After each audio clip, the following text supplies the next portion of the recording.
Hi అండి. ఈరోజైతే నేను మా అమ్మ వాళ్ళ ఇంటికి వచ్చానండి. పైన వచ్చేసి అన్నయ్య వదిన ఉంటారు, కింద వచ్చి తమ్ముడు మరదలు ఉంటారు. పైన అన్నయ్య వదిన అయితే కట్టెల పొయ్యి మీద బిర్యానీ అండ్ బొగ్గుల పొయ్యి మీద కట్టా పెట్టారు. కింద మా మరదలు అమ్మ అయితే చికెన్ కర్రీ అండ్ చేపల పులుసు చేస్తున్నారు. ఈ వంటకాలన్నీ ఎందుకు చేస్తున్నారంటే ఈరోజు మా నాన్నగారి సంవత్సరికం. ఆయన చనిపోయి 5 సంవత్సరాలు అవుతుంది. కానీ మేము ఆయన్నైతే మర్చిపోలేకపోతున్నాం. ఎందుకంటే మమ్మల్ని ఆయన అంత బాగా చూసుకున్నారు, ఏ లోటు లేకుండా. ఆయన లేని లోటు మాకు ప్రతి క్షణం తెలుస్తుంది. ప్రతి తల్లి తండ్రి అలాగే అనుకుంటారుగా, మా పిల్లలకి ఏ లోటు లేకుండా చూసుకోవాలని. మా నాన్నగారు అయితే మమ్మల్ని అలాగే చూసుకున్నారు. ఎప్పటికీ కూడా మేము బతుకున్నంతకాలం మా నాన్నగారిని మర్చిపోలేము.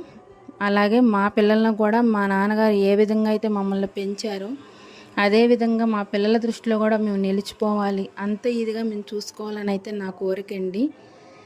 ఎప్పటికీ జీవితాంతం కూడా తల్లిదండ్రులకి మేము రుణపడే ఉంటాము. మమ్మల్ని అలా పెంచారు, ఆ విధంగా చూసుకున్నారు. అలాంటి జీవితాన్ని మా పిల్లలకు కూడా మేము ఇవ్వాలి అనేదే నా కోరిక. అలాగే నేను ప్రయత్నిస్తాను నా వంతు వరకు. తర్వాత దేవుడి దయ.